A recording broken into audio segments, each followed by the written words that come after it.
construction is a lot different, or it can be a lot different in the tech realm, that it is very fast. And so, it's not that kind of typical construction bell curve.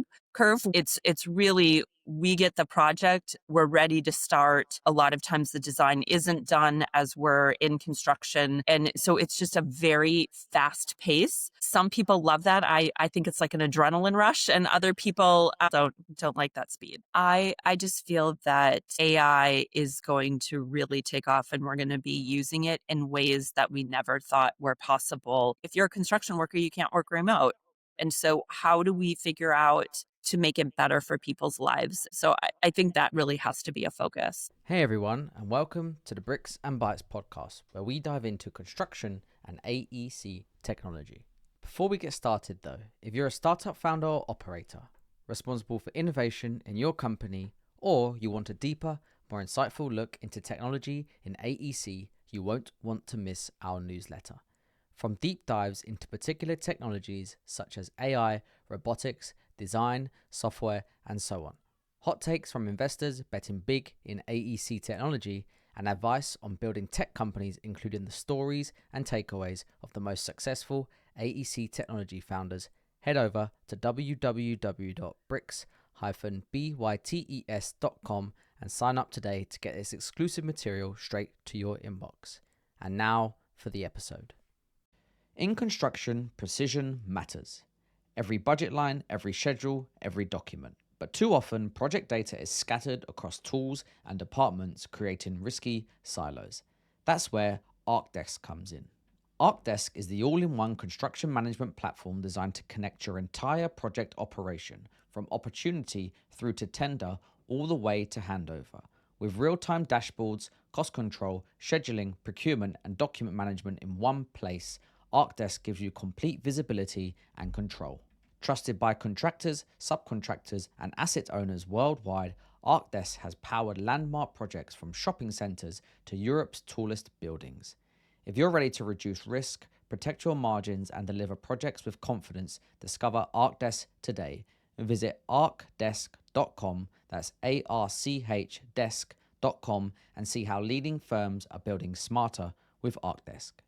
Major construction projects are complex, and delivery leaders know that things rarely go to plan. The problem is that most teams don't see what's slipping or why until it's too late. The best construction leaders know that in order to deliver on schedule, everyone needs to be planning together, committing to targets, and tracking performance every day. By bringing look-aheads, weekly work plans, visual staging diagrams, and daily activity briefings into one multiplayer platform, Afex gives the world's leading projects a single place to plan and coordinate their work. Join the largest contractors across Europe, the UK, Asia, Australia, and New Zealand. Learn more at afex.co. That's APHEX.co. All right, Katie. All right, thank you so much for joining us today. Yeah, I was just saying to you off air that last time we spoke, I was having AC, and now that has formed into some fully fledged construction project of my own. So good to have you here anyway. Yes. Slightly Thank different you. backdrop for me. I'm very excited to discuss what you are doing at Skanska Advanced Technology. So welcome. Thank you. Cool. Okay, so Yes. let's go into this. Today we're going to discuss a little bit about your background and your role and what Skanska Advanced Technology does. The technology and construction process, specifically within Skanska Advanced Technologies, some of the strategic decisions that you have to make when you're running a tech unit within a large general contractor. And then maybe we'll have some fun about, based on what you know and what you know now, and where the future of the industry will be going. So Yeah. let's do this. Okay. So when we discussed last time, I think you said something along the lines of like construction projects are 2 to 3 years long, average. We all know that. But you're able to complete them in a significantly shorter amount of time. And we're going to get onto that in a sec. But before we get there, how did you end up leading Skanska's Advanced Technology unit? After I think you're in construction for like 26 years or something.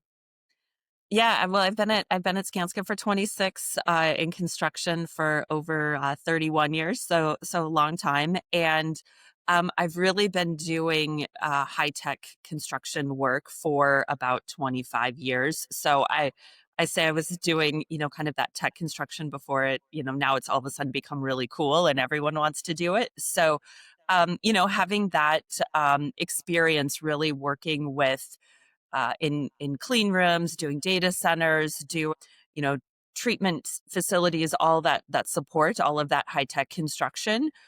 So then it was really just kind of this natural as we decided to form Skanska Advanced Technology, really focusing on that semiconductor data center high tech construction.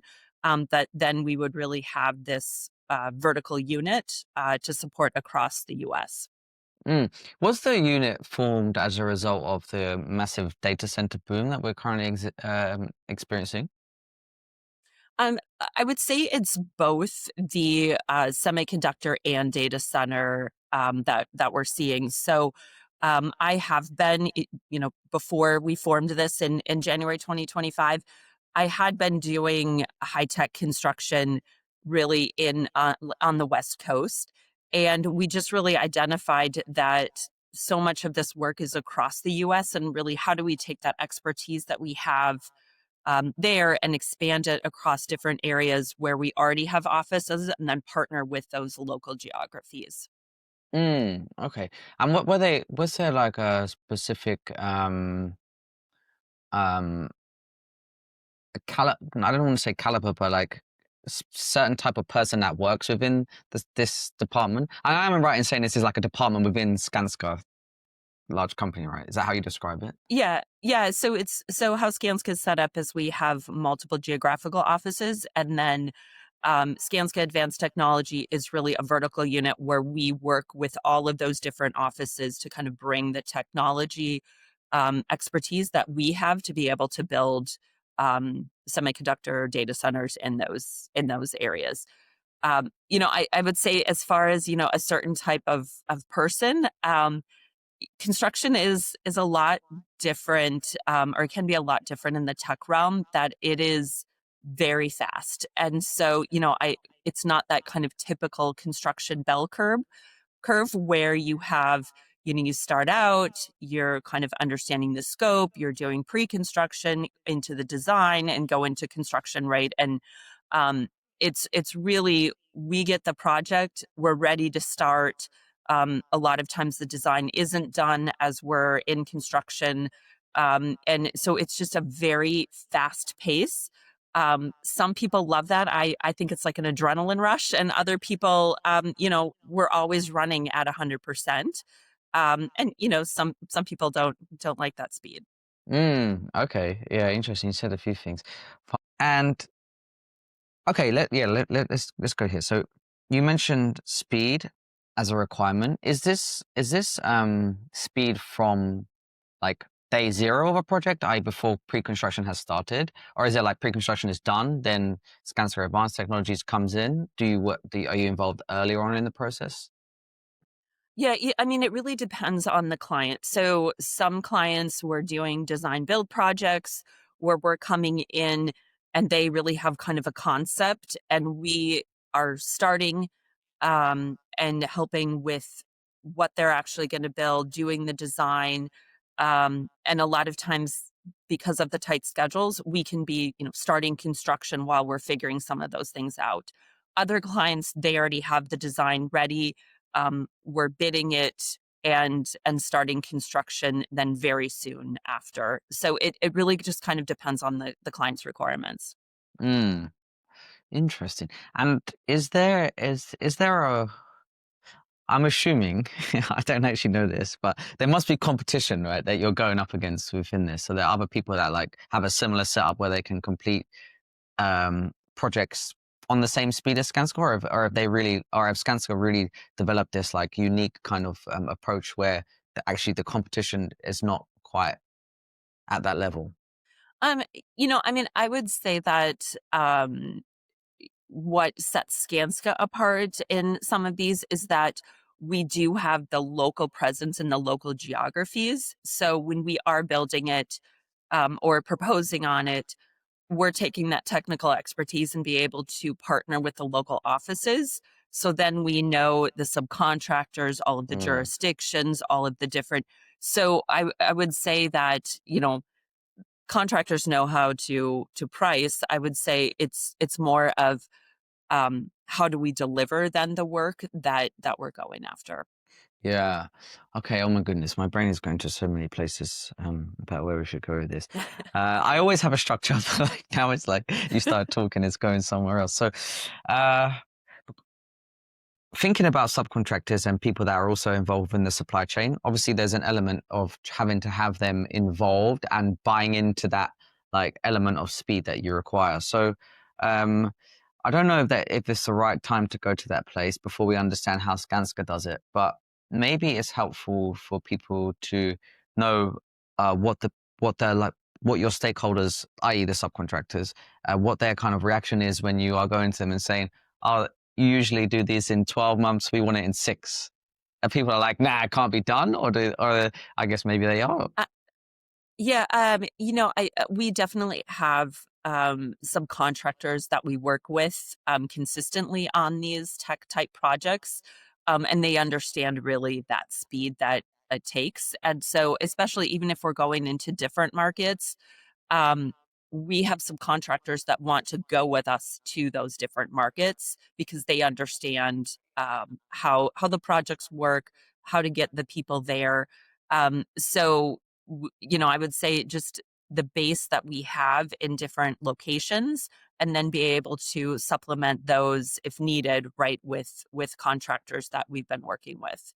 And I would say that, subcontractors are very sophisticated, and especially when we're looking at electrical and mechanical subcontractors, which is, typically what we really need for high tech. And also, if we're looking at the semiconductor side, we really need those clean room subcontractors. They're very sophisticated and work kind of all over. And so we have great relationships with them that we can partner. Yeah, so they're kind of used to it. Okay, what is the secret to making these products go faster then? Yeah. I think that there's a lot of things. One is making sure that we're doing buyout quickly. I think it's that we have these relationships with the subcontractors and that they will travel with us. And so that we've worked with them before and be able to get those things done. We also do a lot of offsite manufacturing, which has helped as well in getting projects done. So we're seeing, especially, that there's so many hot spots, right, for tech construction, right? Whether it's Texas, Virginia, Ohio, right? There's definitely different places, Phoenix, um, and then you're looking at the labor market. How do you get that done?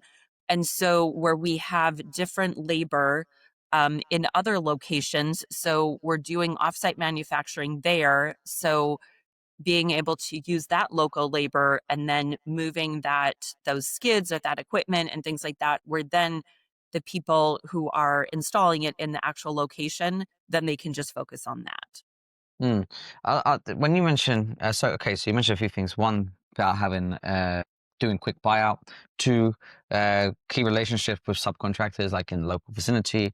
And three, a lot of off-site manufacturing. Is there anything else?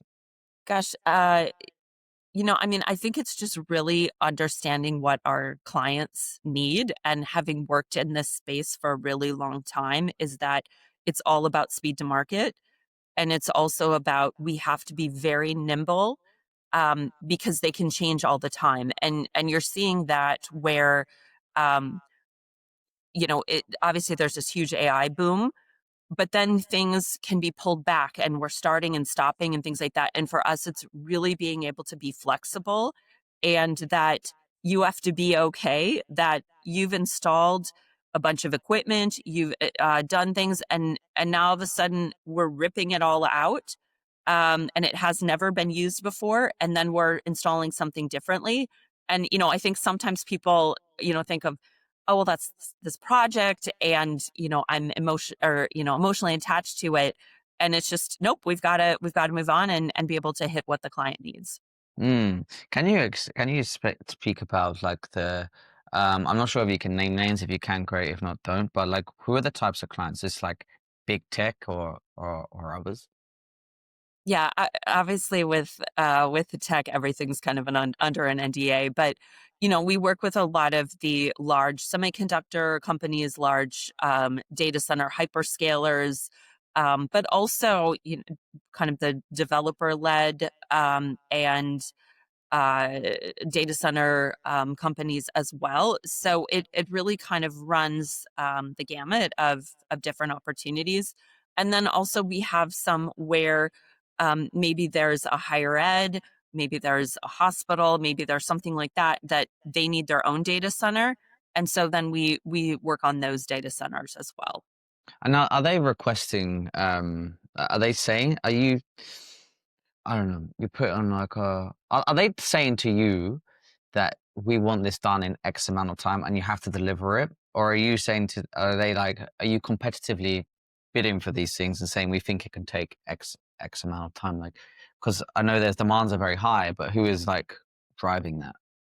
Yeah, I mean, so the demands are high because it's about a lot of times they've already sold whatever it is to the market, right? Or they need this capacity to be able to meet their clients' demands, right, for data centers. So it's really driven by the market demands, and it really depends on. Sometimes they're bringing someone on. Sometimes we're bidding against other general contractors. It really just depends on um, their model, and then they have a date, right, of when things need to be done. And typically we're always behind, right, when we start. And so then it's working with them of what's the date that we can hit. And sometimes it's we're working um, you know multiple shifts, or we're working 6 days a week, or I mean, it really just kind of depends on what they're looking for. Because I can imagine also that if you are agreeing to deliver something with a program, I can't imagine that. I don't know what the rules are in the US, but in the UK, if you're late, we have these thing called liquidated damages, where Yep. for every week you're late, you get whatever $10,000 a Yes. week fine. I can imagine they're pretty juicy on here stuff that you are doing. Yeah, yeah, I mean, it depends on the client, obviously, but there's definitely, liquidated damages and things like that just because they have sold, to the market, and that's where we need to make sure, right, that we have, the right subcontractors, the right people there, and also, especially in the data center world, I would say a lot of the clients provide a lot of owner-furnished equipment, and so making sure we're really coordinated with that. Mm. On the semiconductor side, they can provide some. A lot of times we'll buy a lot. So it's really working right with the full supply chain and making sure that all of those items are arriving when we need it. Yeah, nice. Okay, so one of the things you mentioned earlier was about doing buyout quick. Um, just to clarify, buyout, so I can translate between the UK and US terminology. This is when you're like procuring, so you're sending out like packages to bid for people who then give you their price and then you're placing the order and then so on and so forth. Is that right? Would that be a similar Correct. translation? Hmm. Okay, Yep. fine. So yeah, how do you speed that up? Yeah. Well, I think especially where there is so many data centers that are being built in the US, and um, we do have subcontractors and a good market out there, is people are used to um, this type of work and what it is. So I would say it's a lot easier to be able to get bids for that. Mm, On the semiconductor side, I would say that I mean, there's definitely a group of subcontractors that know that, and that especially on that side, travel with us in different locations. So they're used to what we're requiring, what the owners are requiring. And so I think especially in this, it's become a lot easier to do buyout because a lot of the owners are not having so many different types of buildings or different types of that they're really building similar, so that it's a mm. lot easier to price. Yeah, fine. So it's not like super unique or bespoke where you have to wait whatever weeks for someone to try and work out how much things might cost. It's a lot more standardized, which makes things easier. Mhm. Um, Okay, and another thing you mentioned was about offsite manufacturing. So very curious about this. I know briefly talked about it before. Uh, like what's being manufactured offsite in a typical project that you do? Yeah, I mean, there's a lot of what I would say skids. So we can have equipment that needs to be put on there. So maybe it's pumps and just really kind of the like mechanical systems that we're putting on there. And we're doing all of the piping, all the electrical, all the heat trace, right? And then being able to have that. And then you really have the connections then ready um, to then be able to ship down. We're also seeing it, in data centers where being able to do all of the conduit and electrical, and then you'll be able to do that all on the ground, and you have then kind of a rack that you're putting it on. And then you're able to do all of that work on the ground. You bring it to the site and you're then installing it. So it's a lot safer because people aren't doing all this work at height. Interesting. And are there processes within like the pre-construction phase, whether it be through certain design tools or BIM models that you are implementing and using, which help facilitate this offsite motion? Yeah, definitely. It's really important to do this work, before you have all the design, or be able to work with a company to be able to integrate that in it. And so we've definitely had a lot of success to be able to get those set up early, that we're doing these different racks or these different skids similar, so that we are able to do that. Because right, it's all about speed to market. And so to be able to have this design that someone is working on all of this, that if they were actually doing it on site, it they wouldn't be able to do it because maybe you're still pouring foundations and you're building the building, right? And so this allows us to be able to do both work at the same time to be able to get things done faster. With these design packages that you are ordering from, like the offsite stuff, are these already prepared? I guess it depends on the type of project you come in, right? Whether the design has already been completed or not. If not, that's where you come in and help to finalize that design. Would I be right in saying that? Yeah, I mean, there can be times where we come in and finalize design, and then we're working to be able to do the offsite manufacturing. We do have some, especially on the data center side, where um, the design is already complete, and so but we know how to do this. Um, the really kind of getting the all of these components together, even if the design is done, and then be able to put them together. So depending on the complexity of some of these things, we're able to adjust. I would say data centers, it's a lot easier after the design is done, which is typically what they do.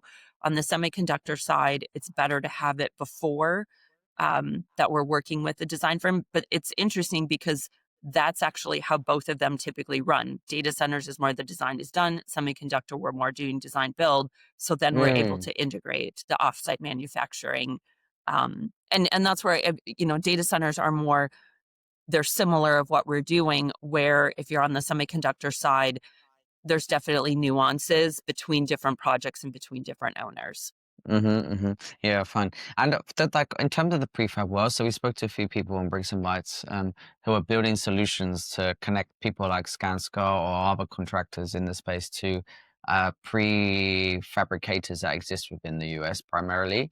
Um, do you find that when you're dealing with these companies, are you dealing with the same like offsite manufacturers, or does it depend on, I guess, region, perhaps even requirement and what they're capable of doing? Yeah, I was actually just at an offsite manufacturer like 2 weeks ago, checking out their site and working with them. It depends on the region. So the one I was at is in the Pacific Northwest, where I'm located, and they pretty much ship to the West Coast. And so looking at what way things we can work with them. I was meeting with another one actually last week they're more in the Midwest. They can ship in multiple locations really across the US. So it depends on, where they're located, but that's where we're working with multiple so that we're able to work with them. And I would say especially those two, there's not necessarily a lot of construction work happening in those areas. And so they have resources then to be able to support the work in other regions. Interesting. I think what I'm reading here is that a huge element um of how you really build fast is like very good supply chain management. Yep. Yes, for sure. And, and it's managing, right, the offsite manufacturing, it's our subcontractors, it's for us partnering with our local offices to really understand that market. Um, there's just kind of so many different pieces that we are working on, and along with, um, you know, equipment vendors, whether it's owner supplied or we're buying it, of having those relationships. And we obviously have relationships, and then Skanska has an overall um, supply chain management group that then can help with those relationships and making sure that we're getting um, the equipment that we need. Mm. Yeah, cool. Um, okay, so we talked about speed and we talked about how you do that. What about other technologies that enable like these projects to be done at a quicker speed? Even from like software side of things, or we can go into robotics. I don't know if that is something you're currently looking at or actively deploying. So yeah, maybe if we look at like the pre-construction side of things, are there specific softwares that you're using? And then we can go into like how that translates into actual on-site construction. Yeah, a lot of it has to do with coordination, and so using a lot of BIM type modeling to make sure that, because that helps with the prefab work and making sure that we're getting all of that set up and that being able to install, that there's no issues right when we're installing the work. So that really starts in the pre-con stage, and then as we're moving forward. I think one thing that I've really seen that has helped of how we're using AI to make sure that that also helps us with speed, and I guess I would say so many different ways, from helping writing contracts, understanding the safety concerns. So safety is so large, of an issue in construction, and making sure that the people there are safe. Um, and we have Skanska's own AI tool where we're really pulling in all of Skanska's information on safety, maybe what the owner requires, what OSHA requires. And so if there's something that we're installing, especially as we're looking at constructability, we can enter in information there, and it's here's all the things we need to look at. This is what we need to do.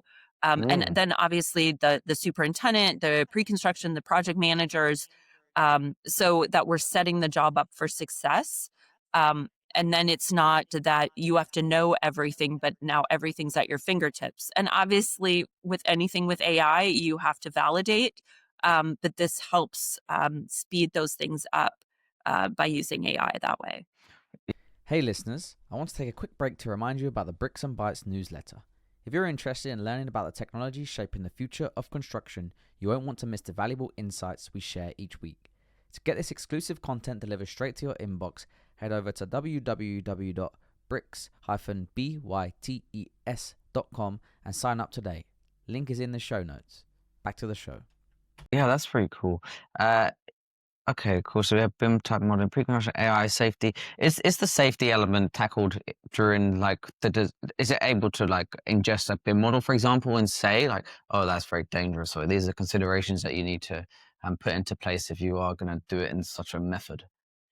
We really look at safety from the beginning of the job, right? Of pre-con, of how we do constructability, and that's especially with these offsite manufacturing or doing some of that work, that we're able to do that work on the ground, managing things that way, of looking at and a lot of these facilities, right? It's very heavy electrical, which there's that can be very dangerous. In semiconductor, there's a lot of chemicals and things like that, and so really making sure that we're managing that type of work. We also use we have an app that really looks at mitigation and making sure that if we're working in a certain area, then people are able to, it's a quick couple questions. You're going in, you're going to go work in this room, or you're working in this task. Have you looked at these different things? So it's really from pre-construction all the way through construction of using different tools to make sure that people are safe. Mm-hmm. Okay. Are you able to name some of the is it like a Skanska inbuilt thing, or do you have Yeah. like Mhm. external vendors that you rely on for the safety element? So it's internal to Skanska, where we have the AI tool that we're using for safety, and also the mitigation app that we're looking at to make sure that people are doing that. And then we just have our own AI platform. So whether it's for safety or looking at what are different design methods, um, or how we do different things, that we're able to use then our AI, which helps with the information and making sure there's good data there, to be able to have good data out, right? Because it when you're using different AI tools, you really have to make sure that is the data good that they're using from that, and this allows us to really have that good data. So what's okay, because my next question was going to be, how do you make sure you have good data? Is there like something that you've unlocked? Yeah, and that's why I say, with the Skanska one, that it really is looking at Skanska's policies, OSHA's policies, what have we done before on different projects, and we have really this knowledge sharing. So instead of having to search somewhere for knowledge sharing, you're really entering in the AI tool, and then you're able to see that information. So then this is data that we've verified, right? That this has worked on projects, whether it's um, I'm going to be installing foundations and I'm working in a certain climate. I have some questions about that.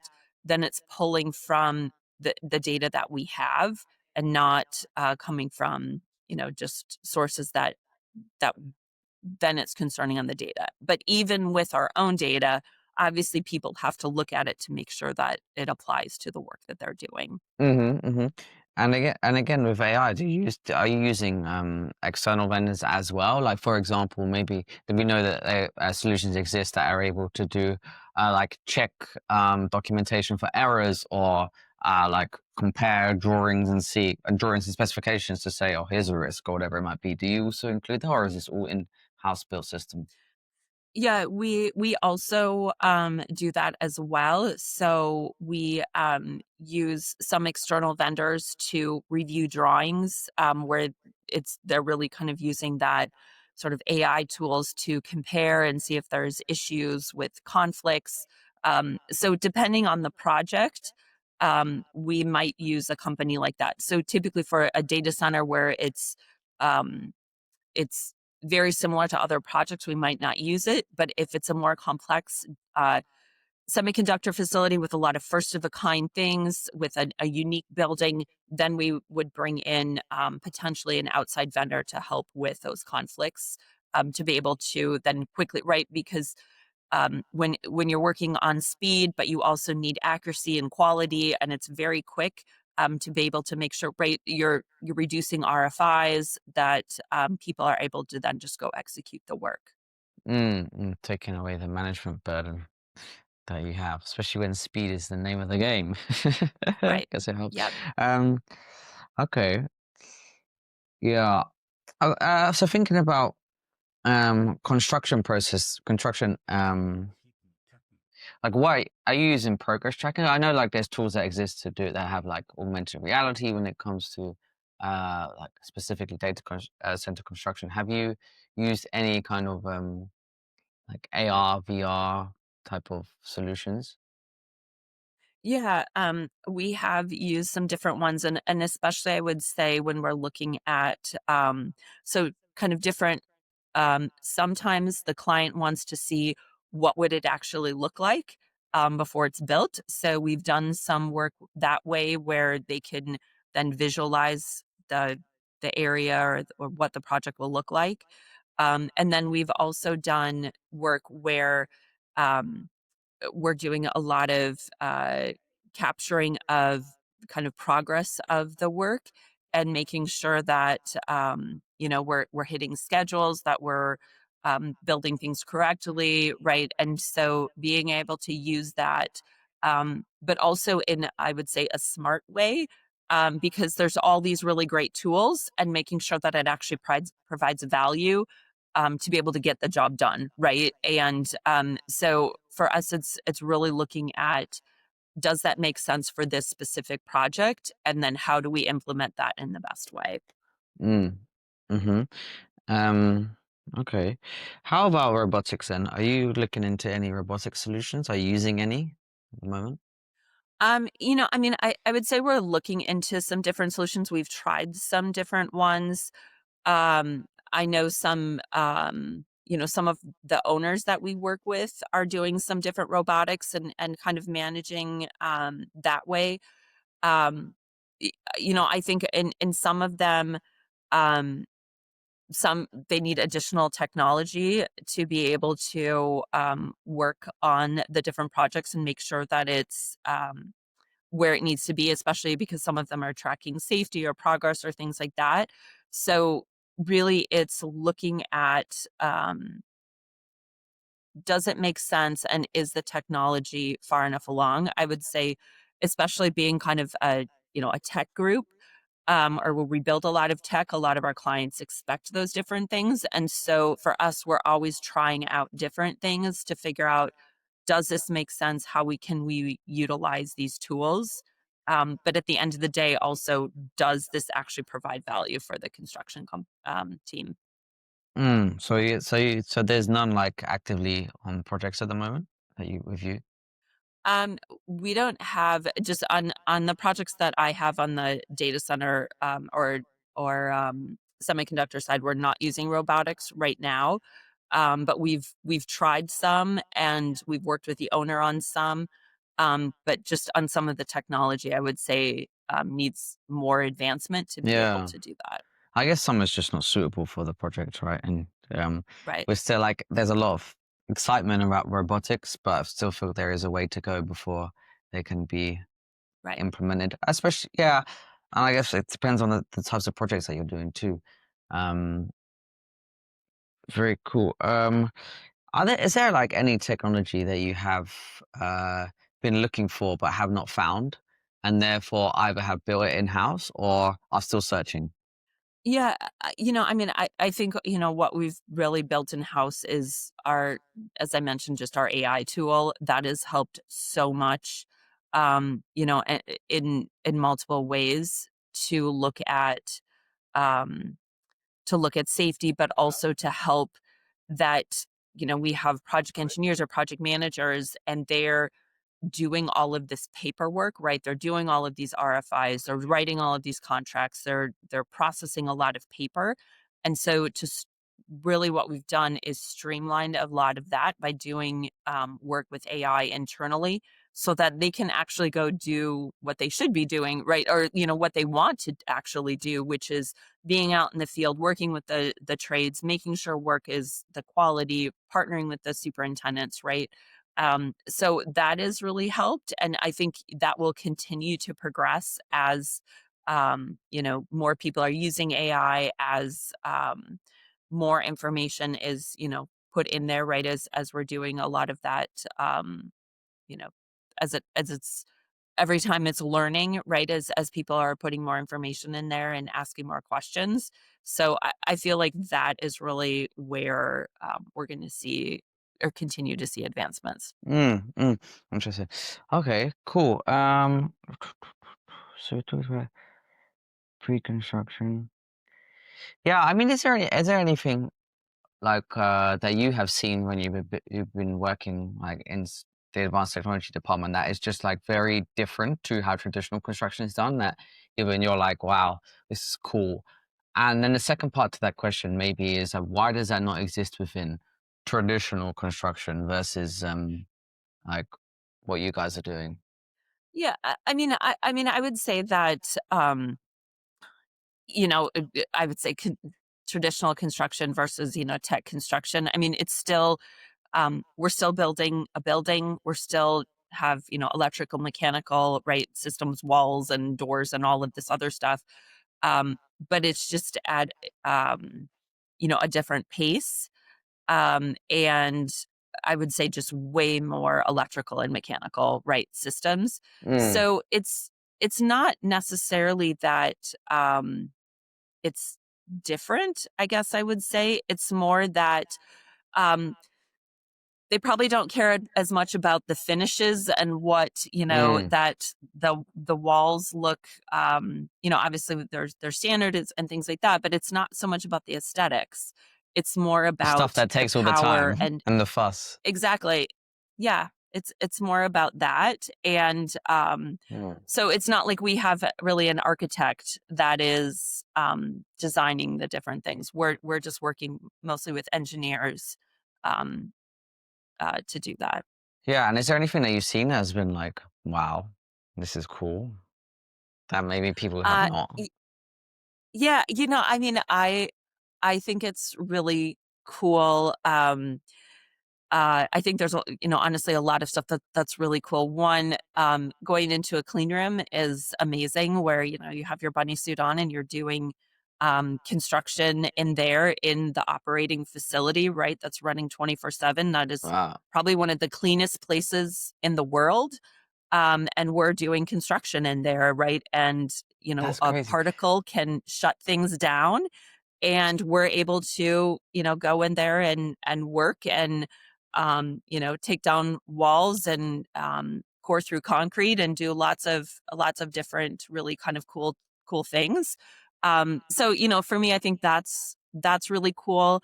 um just the amount of power and mechanical air systems. I mean, we install duct that you could almost drive a semi through. And so, I mean, it's really large. And you're doing a lot of these things right in facilities that are operating. So for me, that's super exciting. And just being able to um, uh, be in some of these environments, right? That most people Mm. don't have the opportunity to go into. Mm-hmm. I get to see, yeah. Yeah, that's very cool. How do you then, if like you have some time constraints and whatnot, does this block innovation in any way? Like because you're limited in scope and perhaps margin for error to try new things. Like if it's safe and you know it works, how do you really, and why do you want to take a risk to see if you could maybe save a little bit of time here?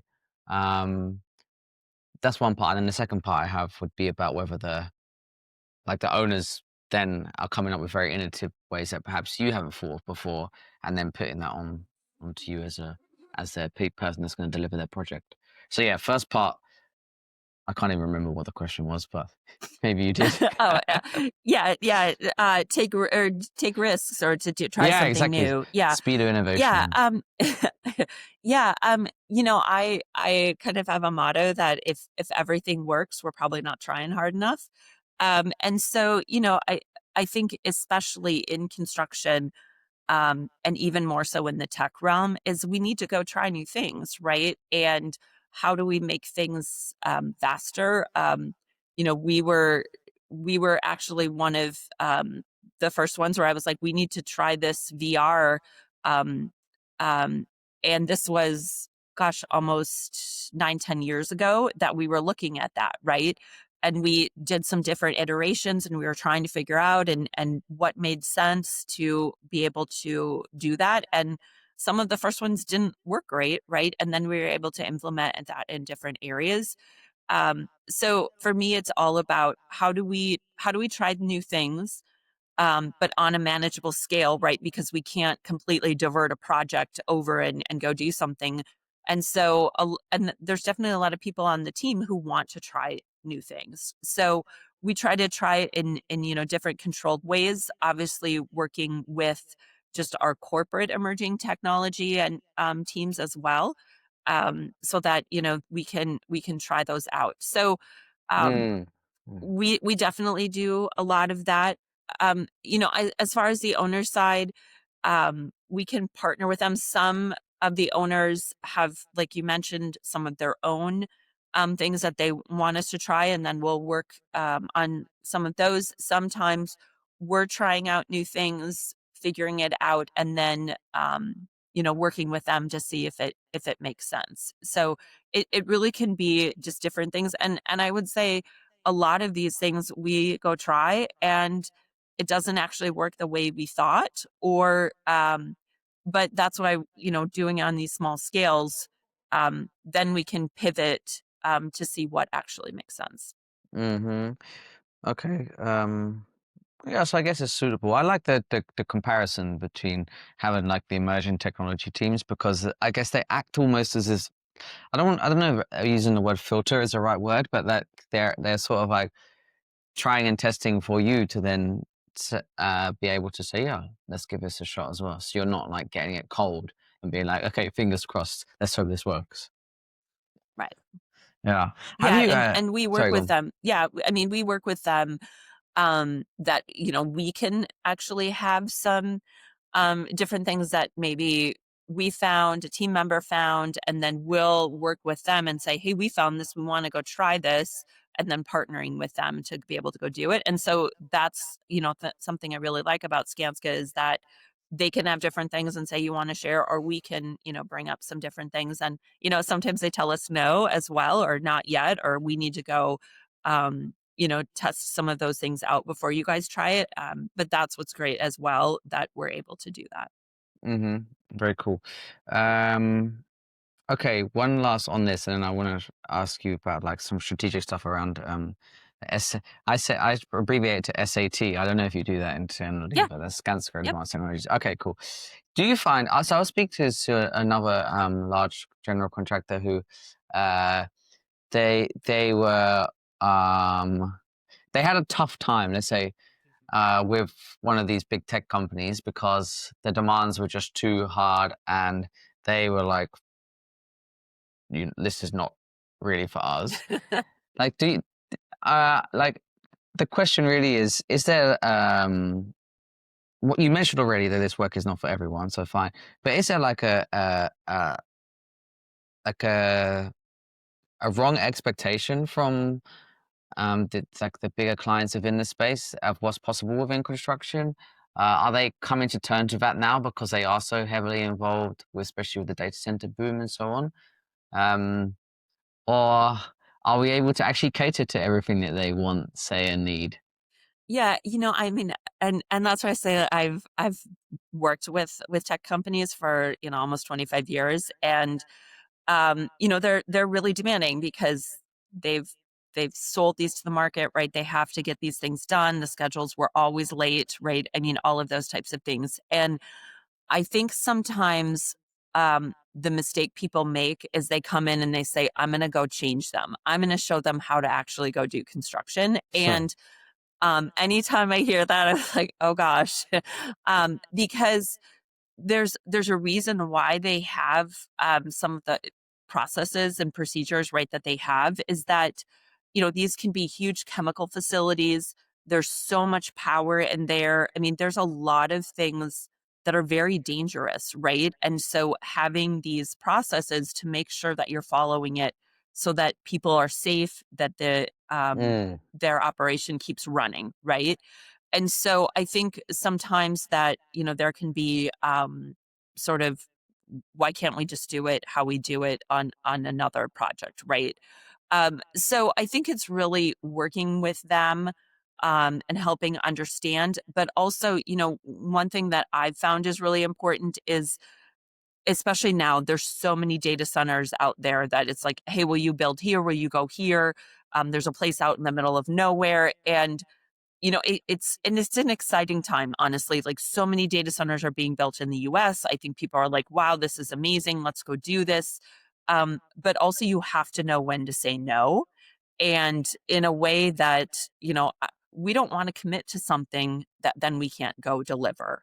And so I think it's really that, fine line of, how do you go work with them, and how do you make sure that you're doing, the right thing? And I know I've had some conversations with clients and saying, we can't go do that. We could go do this.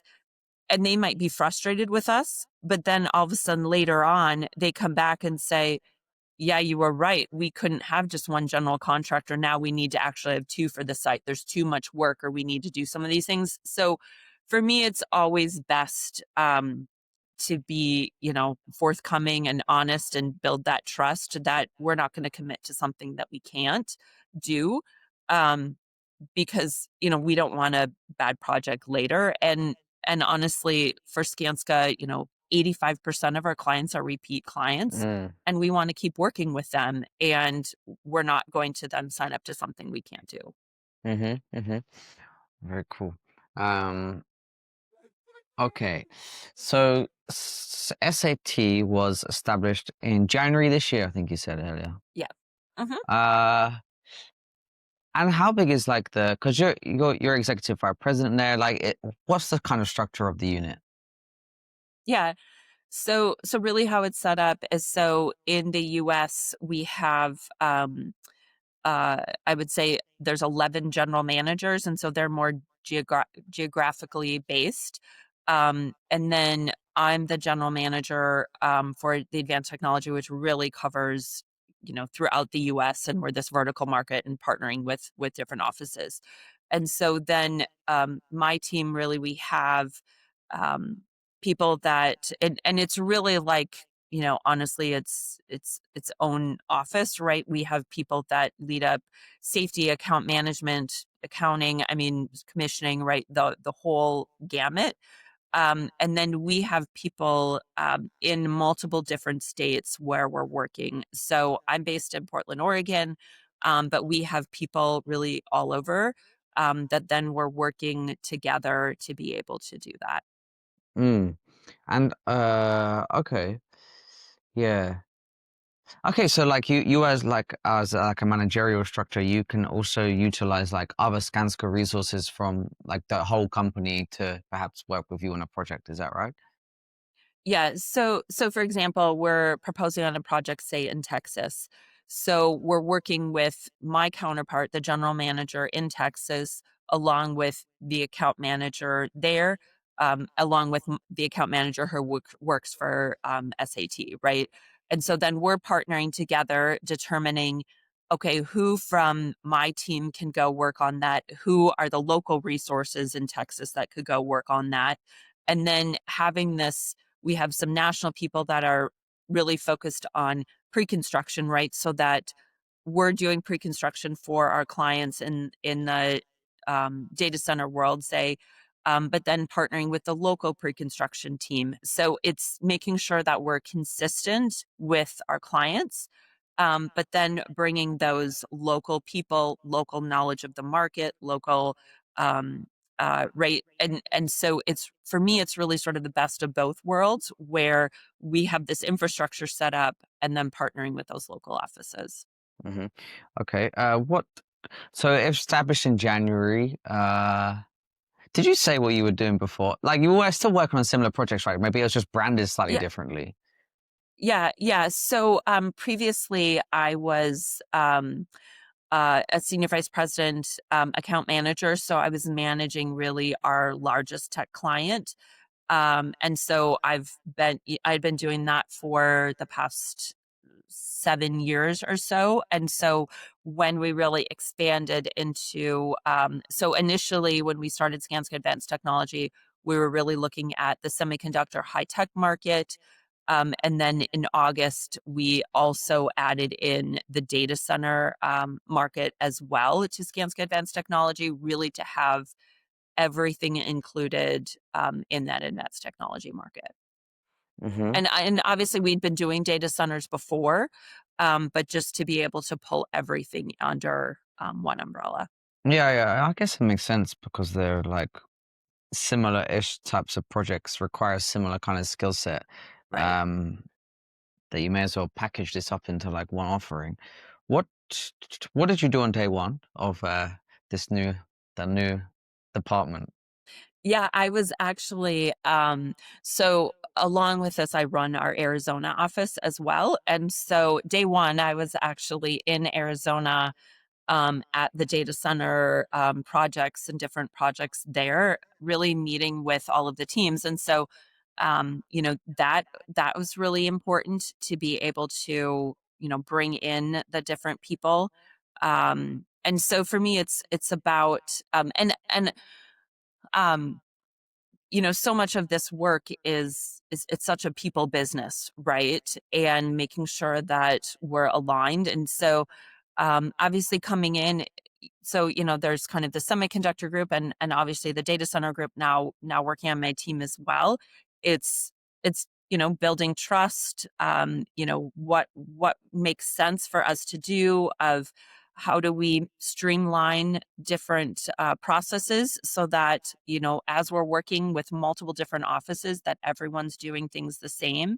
So for me, it was really focusing on the people and getting to know the people and letting them ask questions, voice concerns, and then continue to follow up with them. Mm-hmm, mm-hmm. Okay, yeah. Uh, are there any things that maybe you would have done differently if you were like starting again? um Yeah, I mean, I think that there's always, things that you could do differently. You know, I, I think that as we're setting this up, everything is running so fast, and so you're trying to make decisions quickly. So, for me, I think it would be, um, how do I almost spend more time in Arizona with people, um, just because, obviously people have so much knowledge. So, for me, the team is, 300 and over 300 people. And that's just, office side superintendents, things like that. That's no craft labor. And so obviously there's a lot of people. And so, I think just honestly spending way more time just with the people and listening more, because obviously I'm to do this type of work, you have to be action oriented and getting things done and things like that. But sometimes it's good to step back a bit more. Yeah, yeah, yeah. Okay, well, last one on this. How would you how would you advise people position themselves to work on or get involved, work on, be seen as like experts within the data center boom? Yeah, I mean, so many people on the kind of data center advanced tech have only been doing this work for you know a year or two, or are new to it. And then obviously there's people who've been involved for longer.